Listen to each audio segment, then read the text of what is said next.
참 예수님, 때가 차서 하느님 나라가 가까이 왔다. 회개하고 복음을 믿어라. 벌써 20강입니다. 20강이 들으신 여러분들, 보통 대학교에서 한 학기 듣는 강의가 한 16강 정도 되죠. 물론 뭐 1시간, 2시간 하지만은 우리는 이제 거의 한 과목을 배운 거죠. 예수님이라는 이 알파요 오메가 포인트, 알파는 알파베트 그리스어죠. 시작 ABCD 할 때 A예요. 오메가는 뭐냐 하면은 ABCD 할 때 Z예요. Z, YZ 할 때. 그러니까 예수님이 알파요 오메가는 시작이요 마침이라는 거예요. 예수님에게서 시작이요 마침이 다 이루어지는 거죠. 이사야 예언서와 예수 그리스도도 이제 오늘 시간으로 이제 마지막 시간입니다. 루카복음 4장 16절에서 18절, 이거 아주 제가 중요하게 여기는 성서 구절입니다. 이건 뭐 100번 들어도 여러분들 이거는 아깝지 않은 내용이에요. 예수님께서는 당신이 잘하신 나자렛으로 가셔 안식일에 늘 하시던 대로 회당에 들어가셨다. 그리고 성경을 봉독하려고 일어서시자 이사야 예언자의 두루마리가 그분께 건네졌다. 두루마리가 메길라라는 두루마리가 그분께 건너져죠.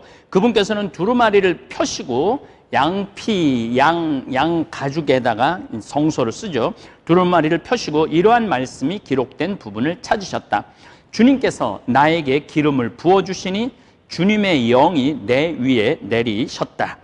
주님께서 나를 보내시어 가난한 이들에게 기쁜 소식을 전하고 잡혀간 이들에게 해방을 선포하며 눈먼 이들을 다시 보게 하고 억압받는 이들을 해방시켜 내보내며 주님의 은혜로운 해를 선포하게 하셨다.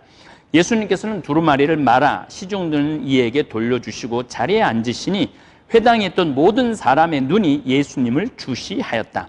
예수님께서 그들에게 말씀하기 시작하셨다. 오늘 이 성경 말씀이 너희가 듣는 가운데서 이루어졌다.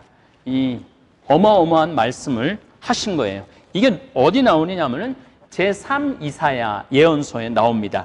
61장 1절부터 2절 내용이 예수님한테서 이루어지는 거죠. 이미 구약시대의 제3 이사야, 요건 우리 신약시대의 예수님이 오늘 루카복음에 말씀하신 내용이죠. 이 거대한 이 성소 구절 안에 이게 하나의 맥이 있어요. 이 거대한 성소 구절이 하나의 맥이 있는데 그 맥이 수도 없이 말씀드렸지만은 아브라함을 부르시고 인간을 먼저 창조하시고 아브라함을 부르시고 야곱의 하느님, 이삭의 하느님, 계약의 하느님이 나오고 400년 이집트 종살이에서 출애굽, 에집트를 탈취시키고 마지막 10번째 재앙이 파스카, 어린 양의 피를 문설주에 바른 집은 장자를 안 치고 지나가고 그런 게 없는 집은 다 장자를 죽이고 지나가면서 이집트를 탈출을 하죠.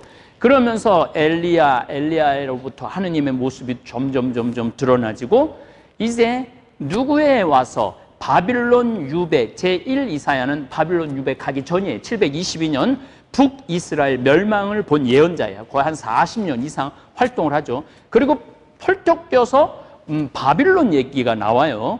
이 신바빌로니아가 597년, 587년, 538년 유배가 있죠. 이때 이제 우리가 이제까지 바랬던 메시아는 다윗과 같은 그런 왕이 아니고 우리의 죄를 짊어지고 우리의 고통을 짊어지는 그런 메시아, 어린 양, 희생양의 메시아가 아닌가. 정말 진정한 제사의 의미를 이들이 이해하고 찾아 나갔던 거죠. 자, 이사야 예언서 제3 이사야 61장 구원의 기쁜 소식, 주님께서 나에게 기름을 부어주시니, 예수님이 루카복음에서 읽은 거예요. 이 성서를 예수님이 읽은 거예요. 주님께서 나에게 기름을 부어주시니 주 하느님의 영이 내 위에 내리셨다. 제가 영이 참 중요하다고 그랬어요. 우리 신앙생활을 하는 사람은 육에 목을 매는 사람이 아니라 영이 맑아져야 돼요. 영이 막 끓을 수 있도록 노력을 많이 해야 돼. 그래서 미움, 분노, 욕심, 시기, 탐욕 이런 것들이 없어질 때 영이 맑아지는 거예요. 그런 맑은 영혼을 가지고 이 성서 공부도 열심히 하고 예수님의 십자가도 6시간, 제가 어저께 강의 때 말씀드렸죠.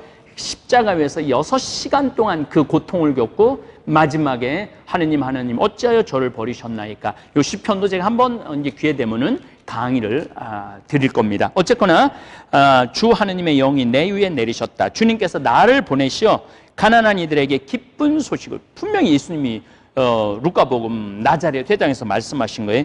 가난한 이들에게 기쁜 소식을 전하고 마음이 부서진 이들을 싸매어주고 잡혀간 이들에게 해방을, 갇힌 이들에게 석방을 선포하게 하셨다. 자, 잡혀간 이들에게 해방을, 요 이야기는 제가 이제 4대 문명, 메소포타미아 문명, 라인 문명, 이집트 문명, 그 다음에 인더스 문명, 황하 문명, 요 4가지 문명, 이제 철기 시대로 넘어가면서 무기가, 청동은 사실은 무기가 별로 없어요. 청동은 찔러도 이렇게 찔르면 아파. 청동, 검 이런 것들은 이걸 막 살인으로, 도륙으로 하긴 쉽지 않았어요. 근데 철기로 넘어가면서 칼로, 날카로운 칼로 목을 치면 목이 날아갔어요. 그렇기 때문에 어떤 세력이 생기냐면 제국이 생겨. 제국. 여러 나라를 침범을 다 해갖고 끌고 가. 노예로. 그래서 여기가 잡혀간 이들에게 해방을, 갇힌 이들에게 석방을 선포하게 하셨다. 주님의 은혜의 해. 여러분들 이 성서 말씀이 오늘 나에게서 이루어졌다라고 예수님은 말씀하시는 것입니다. 구원의 역사에 활용점을 찍으시는 위대한 말씀입니다. 이사야 예언서를 예수님이 61장을 펼치시고 나자렛 회당에서 이걸 읽으면서 오늘 이게 주님의 은혜의 해, 이걸 우리는 희년이라고 그래요. 희년을 선포하셨다고 말씀을 하시죠. 이사야 예언서 두루마리를 이제 건네시고 이제야말로 참 구원이 이제 시작됐다고 예수님은 선포를 하십니다. 그래서 이제 말라기 예언서, 제가 보세요. 신약 성경이라고 있죠. 이게 마테오복음 1장, 나코복음. 제가 나코복음 말씀드렸죠. 아브라함은 이삭을 낳고 이삭은 야곱을 낳았으면 야곱은 유다와 그 형제들을 낳았고 유다는 타마르 해서 페레즈와 제라를 낳았고, 요 마테오복음 1장 이전의 신약 성경, 요거는 말라기서 3장 22절 마지막 절이에요. 3장 22절. 요 말라기는 예수님 오시기 400년 전에 쓰여졌다고 봅니다. 예수님 오시기 전에. 그 후로는 물론 마카베오 집안, 하스몬가 이런 집안들이 있긴 있지만은 예언 활동은 이 말라기 예언자가 마지막이에요. 그 400년 동안 특별한 예언이 없었죠. 그래서 유다인들은 이제 안식일과 모세 오경과 탈무드를 가지고 하나의 거의 완벽한 신앙 공동체로 성장을 합니다. 어쨌거나 이 마지막 3장, 너희는 나의 종 모세의 율법을 내가 호렙에서 내린 온 이스라엘을 위하여 모세에게 내린 규정과 법규들을 기억하여라. 보라, 주님의 크고 두려운 날이 오기 전에 내가 너희에게 엘리야 예언자를 보내리라. 그가 부모의 마음을 자녀에게 돌리고 자녀의 마음을 부모에게 돌리리라. 그래야 내가 와서 이 땅을 파멸로 내치지 아니리니. 자, 여기에서 말라기 예언서 마지막 정에 모세와 엘리야 얘기가 나와요. 그러니까 예수님이 거룩한 변모할 때 누구하고 얘기를 하죠? 모세하고 엘리야하고 얘기를 하는 거예요. 그만큼 모세와 엘리야가 중요하죠. 예수님은 이사야 예언서도 중요하게 여기셨지만은, 그래서 우리가 대장정, 구약 총 이게 우리나라 걸로 2362페이지, 전로는 27612절의 구약 성서의 대장정이 맞춰집니다. 이제 오늘 이후로는 저는 아마 구약 성서 내용은 많이 이야기하지 않고 이제는 문명과 철학과 사상에 대해서 이 말씀 드릴 겁니다. 여러분도 굉장히 재밌으실 거예요. 메소포타미아 문명, 이집트 문명, 그 다음에 인더스 문명, 그 다음에 황하 문명. 또 이 메소포타미아의 조로아스트교가 나오죠. 그리고 그리스 문명으로 넘어가면 소크라테스, 아리스토텔레스, 플라톤, 뭐 또 변증론자들 얘기가 나오고, 또 조금 가면은 이집트에 가면은 파라오 영생에 대한 얘기가 나옵니다. 그리고 인더스 문명을 가도 문자가 나와요. 황하 문명으로 가면은 인더스 문명 갑자기 대홍수로 인해서 문명 자체가 없어져 버리죠. 그러나 모헨조다르라고 그걸 이어받는 민족들이 있어요. 황하 문명에서는 말씀했던 공자, 맹자, 인더스 문명에 석가모니가 나오고, 그래서 이런 것들을 공부를 할 거예요. 이렇게 공부를 해서 점점 인간의 영혼의 그릇이 커지는 거예요.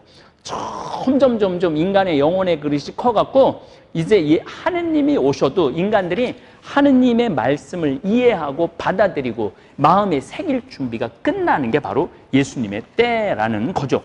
우리나라는 제가 이번 토요 특강에 아주 한국교회사를 아주 짧고 굵게 잠깐 여러분들한테 강의를 드릴 건데, 우리나라도 1784년 요때 이미 우리는 먼저 천주실이라는 걸 공부를 하고, 우리가 정약용, 정약종, 이벽, 권철신, 권일신, 이승훈 이런 성조들이 이건 신앙으로, 학문이 아니라 신앙으로 받아들여야 되겠다. 그래서 7일 동안 나눠갖고 주일도 지키고, 이미 우리나라도 이제 영원히 다 준비가 돼갖고 예수님의 말씀을 그대로 받아들이고 이해하는 그런 단계가 오는 거죠. 자, 여러분들, 제가 이 목요 수요 주일 평일 미사 강론에도 말씀드렸지만, 내가 천주교를 선택했고 하느님을 믿기로 결정해서 세례를 받고 기도를 하기 시작했다고, 그리고 성서를 읽기 시작해서 나는 하느님을 다 이해하고 있다. 큰 착각이에요.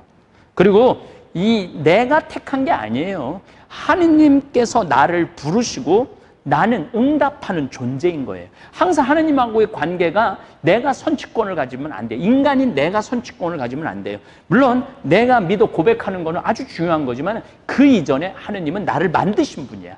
이 우주를 창조하신 분이고, 왜 우주를 창조하고 인간을 창조했겠어요?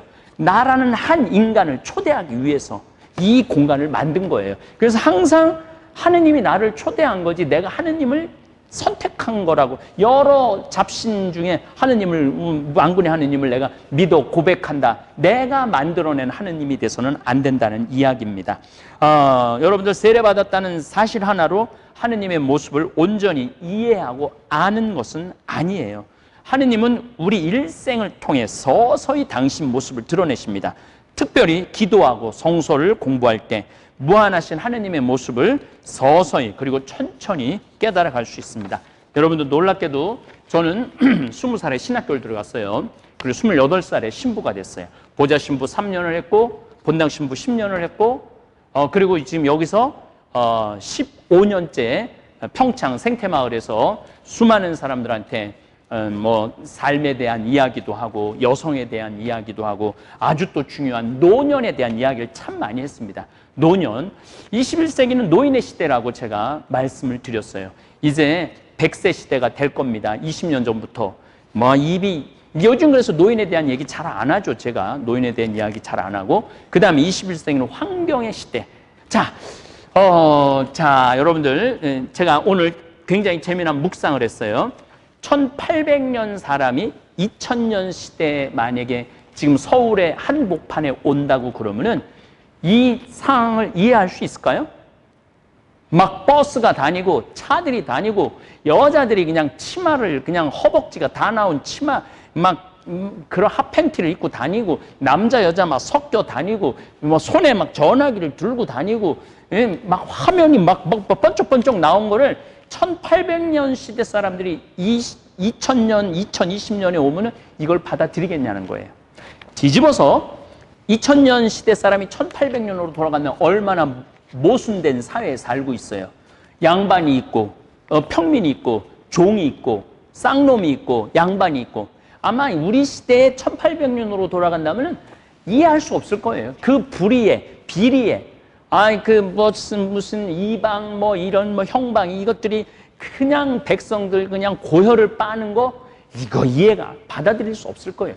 거기다가 1000년 전으로 돌아갔다. 그럼 더 이해하기 힘들죠. 만약에 2000년으로 돌아갔다고 그러면은 그 시대의 모순, 왕, 막 순장하잖아요. 막 임금이 죽으면은 살아있는 사람 산채로 다 죽이잖아요. 가서 죽음 이후에 가서 같이 종으로 섬기라고. 이 모순된 거를 이해를 못했을 거예요. 그래서 그 때라는 게 굉장히 중요한 거, 때라는 게. 만년 전에 구석기 시대 사람들에게 구약성서를 따라갖고 이제 구약성서 모세 오경으로 넘어가면은요, 창세기 말고 모세 오경, 뭐 이제 탈출기부터 이렇게 우리가 보면은 안식일, 십계명, 성막, 정결한 짐승, 부정한 짐승, 거룩한 백성이 되어라, 안식년, 신년, 땅 분배에 관한 일반적인 지시. 지금 성서에 나오는 제목을 제가 적은 거예요. 1년에 한 번 바치는 게 아니라 새해, 3년에 한 번 바치는 11조에 대한 이야기를 하면은 구약은 1년에 한 번 11조를 바친 게 아니에요. 3년에 한 번 11조, 1년에 난 10분의 1을 하느님한테 봉헌했죠. 구석기 시대 사람들이 예수님이 이런 얘기를 와서 하면은 이상하게 여길 거. 땅을 가져? 땅은 우리는 지금 여기서 지금 들소 잡아먹다가 들소 없으면 저쪽에 가갖고 과일 열리면 과일 가서 따먹고 또 저쪽에서 없으면 또 소 사냥하고 양 사냥하고 이러는데 땅을 분배를 해? 구석기 시대 사람들은 이 구약 성서가 만약에 이런 말씀들이 그러니까 예수님이 만년 전에 오셔갖고 그 모든 개념이 종합된데 구약 시대 구석기 만년 전 사람들한테 얘기하면 알아들어요. 또 예수님 아마 저 들소 잡으러 사람 뛰어다니느냐고 세월 다 보내셨을 거예요. 그러니까 구석기 시대는 예수님 올 때가 아니에요. 그리고 문자도 없었기 때문에 예수님이 아무리 좋은 말을 해도 아버지와 나는 하나이다. 내가 아버지를 아는 것처럼 너희들도 아버지를 본 거하고 똑같다. 이게 구석기 시대 사람들은 이해할 수가 없었던 거죠. 그럼 5000년 전 신석기 시대에 만약에 예수님이 오셨다 그러면은 이제 5000년 전에 제 얘기는 기원전 1500년에서 기원전 500년에 이 예언자들이 이스라엘 백성들한테 가르치는 거예요. 바른 처신과 인격을 존중해야 된다. 계약과 율법. 신석기 시대만 해도 율법이 나오긴 쉽지가 않았죠. 창조에 담긴 하느님의 지혜, 장사, 사업의 위험. 신석기 시대는 사업이라는 것 자체가 거의 없었어요. 전부 다 농사 짓고 살았기 때문에 이제 사업을 하기 시작한 건 청동기 시대에 와서 이제 사업이라는 것들을 물건을 주고 파고 저쪽에 청동을 구려하고 주석을 갖고 와서 청동을 만들고 또 여기다가 방울을 매달고 위험을 하고 위험을 누리고 그랬던 거죠. 제사장들이 제사를 지내기 위해서 청동검을 멋있게, 왜냐면 이 청동이 이 방자, 내가 문경에 그 우리 이봉주 인간문화재 선생님이 만드는 거 보면요 기가 막혀요. 얼마나 색깔이 멋있는지 몰라요. 철기는 땅에 묻으면 다 사가 없어져. 근데 청동은 1000년이 지나도 2000년이라도 그걸 싹 닦으면은 번쩍번쩍 황금빛이 나요. 진짜 멋있는 거죠. 그래서 이 군장들, 족장들, 한 무리의 군의 군장, 우리는 주로 우리 한반도의 청동기는 군장이라고 부르고 유목민들은 족장이라고 그래요. 떠돌아다니면서 이런 족장 시대에 예수님이 와서도 하느님의 계시를 이야기를 못했을 겁니다. 그 다음에 예루살렘의 해방, 구원의 선포, 완전한 쇄신. 그러니까 신석기 시대에 지금 이제 겨우 쌀 이제 해갖고 이제 먹고 사는데 이런 개념, 하느님의 신년이라고요. 어떻게 어떤 신년이 나오냐면은 6년 지나고 7년째 땅을 놀려야 돼. 사람도 전부 다 종으로 끌고 온 사람들 다 빚도 다 탕감해주고, 이게 이제 이스라엘의 신년의 개념이에요. 대희년, 77에 49년 지나고 난 다음에 50년째 대희년이 와요. 그때는 정말 모든 억압에 있는 사람들을 다 풀어주는 이런 개념이 신석기 시대에도 말해도 못 알아듣고 이해도 못하는 거예요. 지금 300년 전 조선시대 사람이 지금 이 시대에 와갖고 뭐 제가 이렇게 유튜브로 강의하는 거 이해가 안 될 거예요.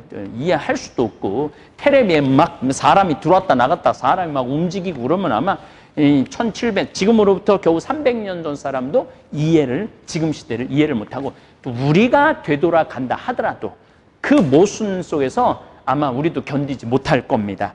그리고 예언자들과 사제들의 비리, 주 하느님과 우상의 비교, 계약에 불충실한 자들에 대한 징벌. 계약이라는 게 없었죠. 신석기 시대는. 안식일은 주님께 성별된 휴식, 주님의 영광이 성전을 떠난다. 먹고 살기 힘든데 안식일이 어디 있어? 신석기 시대에 안식일이 없는 거죠. 청동기 시대에 예수님이 오셨다면, 청동기 시대, 족장 시대에 아브라함에 오셨다고 해도 예수님은 아브라함한테 별로 할 말이 없었어요. 하느님도 아브라함한테 거의 말 안 했어요. 네가 나를 믿고 따른다면, 약속의 땅으로 간다면. 약속의 땅의 개념은 아브라함 때도 그렇게 많지는 않았습니다. 모세에 들어서서 약속의 땅, 가나, 유대인들이 갈 수 있는 땅이 그렇게 많지 않았어요. 팔레스타인, 그 지역만 강대국이 없었기 때문에 그걸 약속의 땅, 젖과 꿀이 흐르는 땅이라고, 그리고 갔는데 젖과 꿀이 흐르기 쉽지 않은 지역이 팔레스타인 지역입니다. 어쨌든 아브라함은 끝도 없는 유목 생활을 해요. 우르를 갔다가 하란을 갔다가 팔레스타인을 갔다가 이집트로 내려갔다가 다시 올라왔다가 롯과 이 땅 저 땅 네가 가져라 말아라 뭐 이러면서 끝도 없는 유목민 생활을 했기 때문에 예수님이 이때 와서 가르칠 수 없으셨을 겁니다. 모세와 예수님이 함께 오셨다면은, 모세는 굉장히 종교적인 규칙, 그 다음에 사제가 어떤 옷을 입어야 되고 어떤 제구, 미사 전례 때 써야 되는 제구들, 우리 뭐 촛대, 뭐 종, 뭐 성합, 성반 이런 것들이요. 그런 것들에 대한 규정들을 많이 했지, 예수님이 뭐 근본적인 가르침들이 굉장히 많잖아요. 진복 8단, 산상설교, 그 다음에 제자들을 가르치고 죄인들을 용서하고 어떤 인간이 하느님하고 관계를 어떻게 가져야 되는지, 인간이 어떻게 살아야 되는지, 이런 구체적인 얘기는 예수님이 와서 우리에게 분명하게 제시를 해 주시죠. 두 번째, 바빌론 귀양살이 갔을 때 이제 이들이 예수님에 대한 예수님이 아니죠. 메시아, 우리에게 올 메시아는 우리의 죄를 대신 짊어져야 된다. 우리는 정말 죄 속에서 어떻게 헤어나지를 못하는 인간이다. 사울을 봐도 그렇고 다윗을 봐도 그렇고 특히 솔로몬을 봐도 그렇게 지혜롭다고 그러는데 부인을 1000명이나 데리고 살고 온갖 우상, 한 마누라한테 집집이 다 우상 숭배할 수 있도록 집을 다, 신전을 다 져줄 정도로, 그런 걸 보면서 우리한테 오실 메시아는 나라를 확장을 시켜주는 것도 아니고 돈을 많게, 재물을 많게 하는 것도 아니고, 그 메시아는 우리의 이 나약한 인간의 죄를 짊어질 어린 양, 희생양의 모습이 와야 되는 거 아닌가. 이런 이게 이제 청동기 철기 시대에 어우러져서 오는 거죠. 2000년 전 예수님은 철기 시대에 오십니다. 12제자와 3년을 함께 먹고 마시고 자고 여행하고 가르치세요. 그러니까 초림, 그러니까 예수님의 이 강생을 통해서 가장 완벽한 하느님의 계시가 그들한테 눈으로 보이는 거죠. 그리고 예수님이 부활하고 올라가시니까 그때는 이제 경배를 하는 거죠. 이분이 참 하느님이구나, 참 하느님의 아드님이구나를 고백하는 그 과정이 참 길었고 멀고 험했죠. 기적의 순간도 지켜본 제자들에게 최후의 만찬 때 예수님은 이렇게 말씀하십니다. 제가 어제 강론에도 말씀드렸어요. 내가 너희에게 할 말이 아직도 많지만, 3년 동안 그렇게 말씀을 많이 하셨는데도 아직도 할 말이 많지만 너희가 지금은 그것을 감당하지 못한다. 사실 제자들이 3년 동안 배웠음에도 불구하고 감당하지 못한다는 거죠. 저나 유튜브 구독자 여러분들도 지금 막 이 성서 강의를 하면서 막 성서가 막 머리에 막 쏟아질 거예요. 그리고 막 성서에 막 흥미가 막 생기고 예수님의 삶에 대한 막 흥미가 생기고 정말 예수님을 조금씩 사랑하게 되고 이해하게 되고 알아가는 과정이죠.